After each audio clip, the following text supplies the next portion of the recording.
Hi everybody, my name is Don McManus and I'm more commonly known as Dr. Mac, and I've been helping kids and families as a child psychologist for decades. And the primary area that I've specialized in is parenting strong-willed kids. So over these many years I've developed a program that's been highly successful with over 1,000 families. People used to have to travel to my office to learn and apply the principles and practices that I teach, but now it's all packaged into an online program that's available to parents anywhere and everywhere. So what about you? What are your needs as a parent? Is your child strong-willed? How challenging is it to get them to listen when you're making reasonable requests like, getting ready for school or brushing their teeth or getting to bed on time to get enough sleep?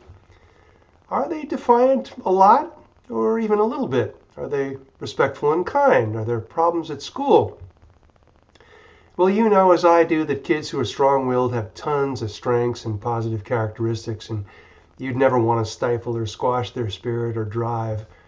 But then there's the flip side of the coin. I don't know if this describes you, but some parents are practically pulling their hair out with the challenge of getting their child to listen. So who's really in charge in your family? So here's a story you might appreciate. A 7-year-old says to me in a first session, "Dr. Mac, you want to know the problem? It's that my parents won't do what I tell them to." So I know from years of experience how aggravating it can be when your child doesn't respond to limits. You might even be thinking at times, "What do you mean I bust my butt all day to be sweet to you and work hard and give you tons of stuff and care and kindness, and you're going to say no to me when I ask you to please put your shoes on? Give me a break." So you really don't want to raise your voice all the time, but maybe it's too hard and your frustration just spills out. You might even realize that even if you're not screaming at your kid, your tone and your anger can backfire into conflict.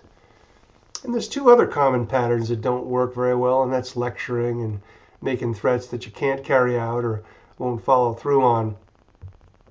All along, maybe you too were hoping that your child would just grow out of being so challenging. But it hasn't gotten better. So now you're looking for some help, and despite how really busy you are, things have gotten to a point where you realize that this parenting challenge thing has got to take some priority now.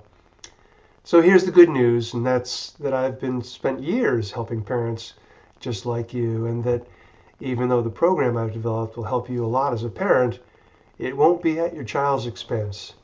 It's a win-win situation. With this approach, they can wind up being happier, more loving, have a higher self-esteem, and as they feel less guilty and anxious, they can become less hyper. So if you're at least even a little bit interested in taking some positive steps in your family, consider this program I'm offering. With strong-willed kids, you can't just be a good parent. You have to be a great or even a superlative parent. And you can do it. All you've got to do is learn some new tools and carry out the elements of the system for it to work. So give it a try. Thanks so much.